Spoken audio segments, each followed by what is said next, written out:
Hi guys, welcome back to the channel. I just wanted to bring you along. This should be a short video, but I wanted to bring you along because I am having an insane craving today for like an ooey gooey chocolate chip cookie. And actually it's been like 3 days that I have wanted these cookies, and I remembered I had made a triple chocolate chunk cookie before, and I had saved some of the chocolate bars. So if you can see through the bag, I have a bar of milk chocolate, a bar of dark chocolate, and a bar of white chocolate. So I used half of these the last time I did this. So we're gonna make triple chocolate chunk cookies to feed the craving because I need it. So we're gonna go a little bit old school, and we're gonna try and mix everything by hand. I haven't done that in a while, but this is my master cookie recipe. I'm gonna get you guys over here where you can see what's going on. This is my master cookie recipe, and every single, well, not every, but most cookies that I make are made from this master recipe. So in here I have a stick and a half of butter, and so 3/4 of a cup. I'm just gonna kind of get it creamed together.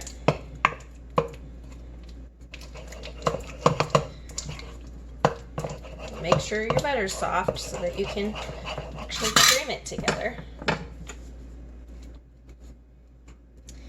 Use my scraper to get some of that off of there. And then to this, we're gonna add 3/4 of a cup of brown sugar.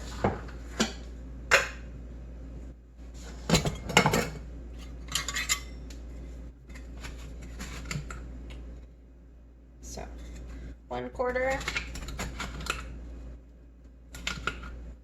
2/4,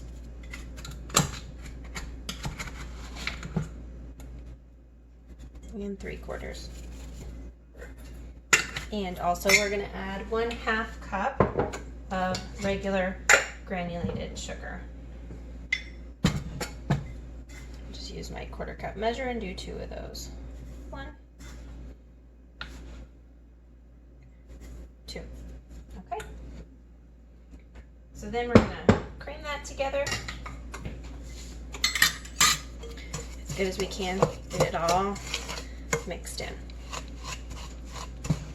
And I can't tell you the reason why I have been craving these so much, but originally I was just craving some chocolate. Oh, the oven came up to temp.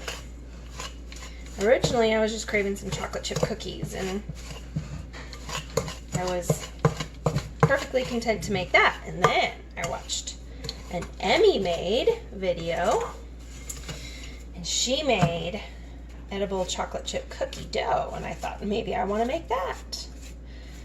So I attempted to make a healthy version of that.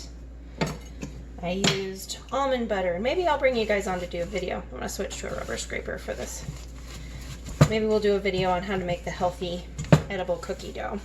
It was delicious, but it was not the ooey gooey chocolate chip cookie that I wanted, nor was it the actual cookie dough. It was healthy cookie dough. So, all right, now I got that whipped around pretty good. I'm going to come in with the spoon and make sure I'm getting all those big chunks of brown sugar mixed in there. Okay, so now to this, we're going to add 1 egg.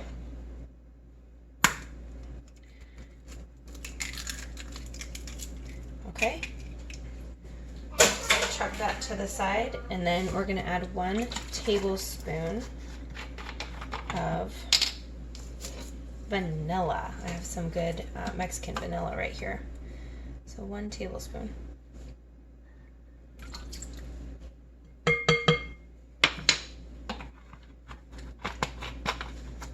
Okay, and we'll mix that in.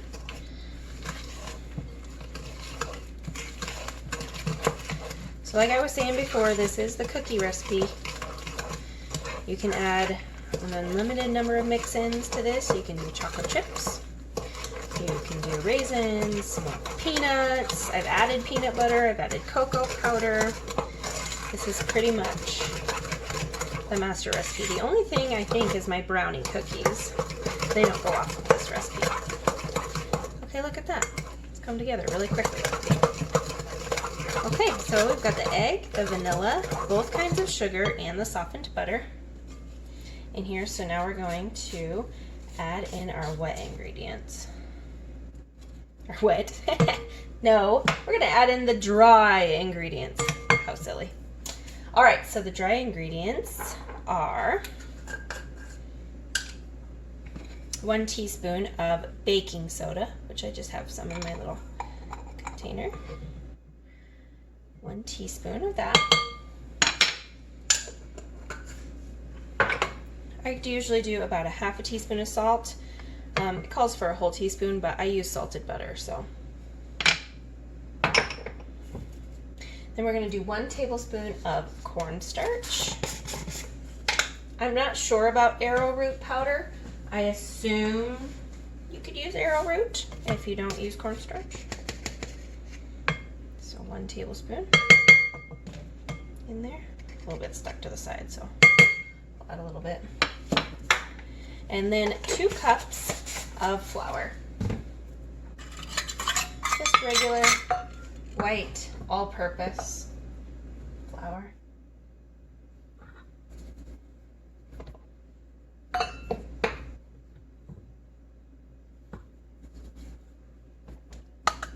And that's it. You can double or triple this recipe and it turns out great every time. And there's also a couple of different ways you can bake this. You can, once we get all of our mix-ins in, you could roll it up into sort of like the cookie dough roll that you get at the store, you know, and stick it in the fridge, let it chill, and then you can slice and bake your cookies. They turn out great that way. Or you can use a scoop, which we're going to do today, and just immediately scoop them out onto your tray.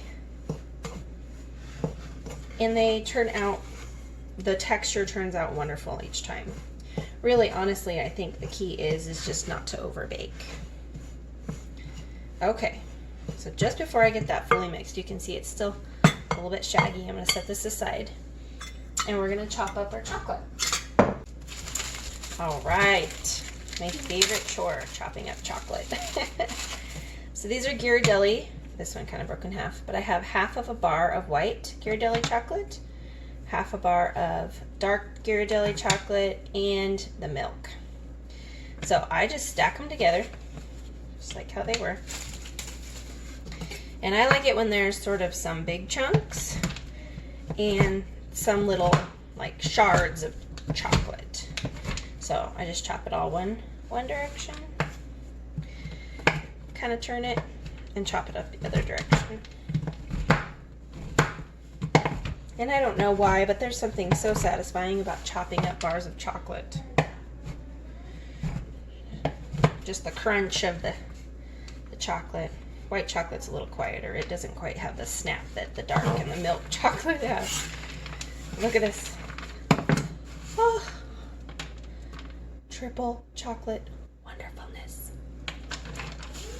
Okay, so see, so we have some small pieces, some really big pieces, and that's totally okay. If you see some that are too big, I just come in here and bust them up with my fingers, make sure there's nothing too outrageous. We're gonna get the bowl and put it all in there. Now, if you want to add other things, you absolutely can. You can use regular chocolate chips. Like I said, you can add whatever you want to into these cookies. But today, we are going for chocolate chunk because I just need that chocolate chunk gooey cookie.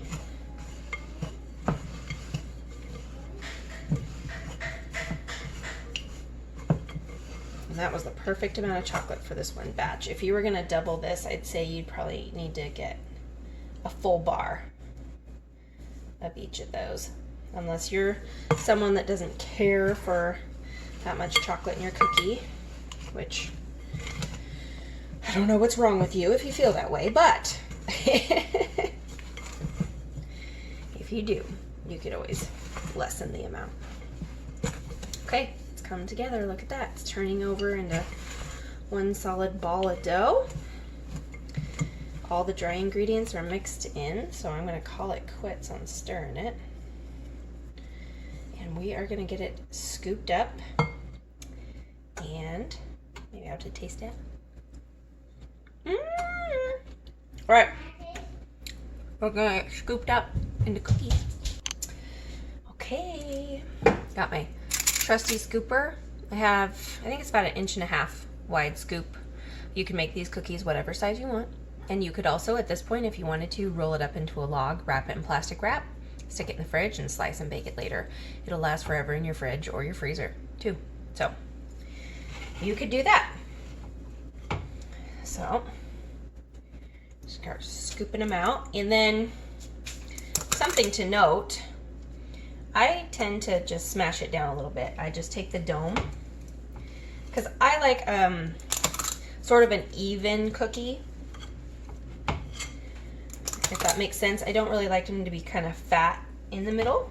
I like it to all be one shape and size. And so this just helps it spread out a little bit as it bakes, which I think I'm gonna go for this direction. See, just taking the dome off of it, not smashing it flat or anything like that. And that's just how I prefer my cookies. Really the only reason why I do that. So I think I can go 4 across and 4 down. Maybe I should go 3 across. Now I'm being too careful, right? Okay. And as I'm scooping, I'm making sure there's, like, you know, a chunk of white chocolate, a chunk of dark chocolate in each one.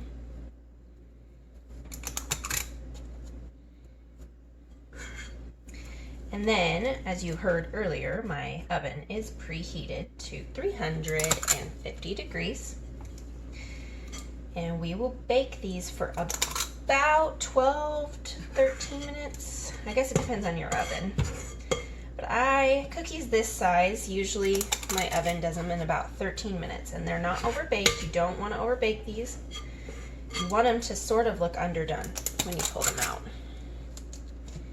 Okay, there we go. So the first 12 will go in the oven, and I'll bring you guys back when we pull them out. Okay, timer's going off. Let's take them out and see. 2 more minutes. Okay, just pulled them out. Look at how wonderful they look.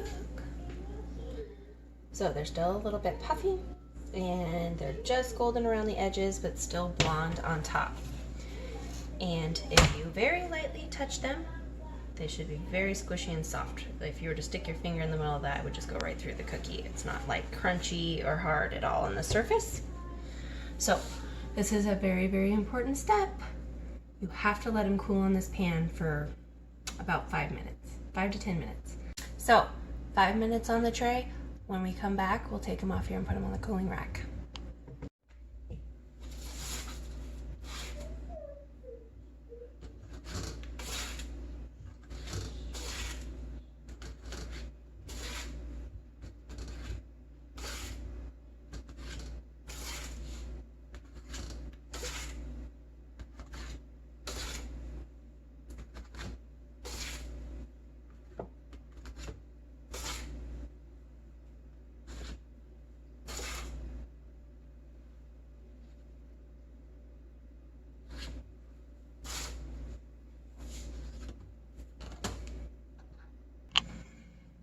Time to taste one.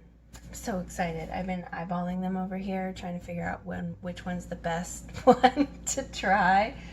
And I think this one has the most chocolate. You can see all of those gobs of chocolate in there. So we're gonna I don't know where to bust it in half, but we're just gonna bust it in half. Look. Oh, see a white chocolate goop.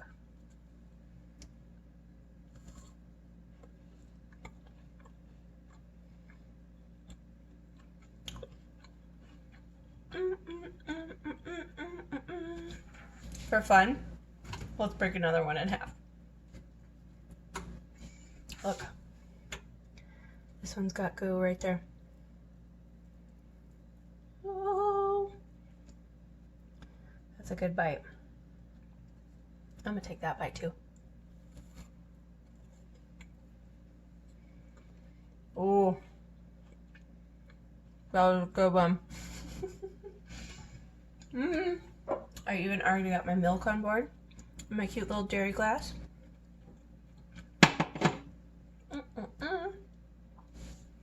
Thanks for coming along with me, guys. Scratching this itch. It was well worth our time. So good. Look at that. Where's the first one we did? White chocolate chunk. Look at that white chocolate chunk. Those are delicious. So, hope you make these. If you do, let me know how you liked them.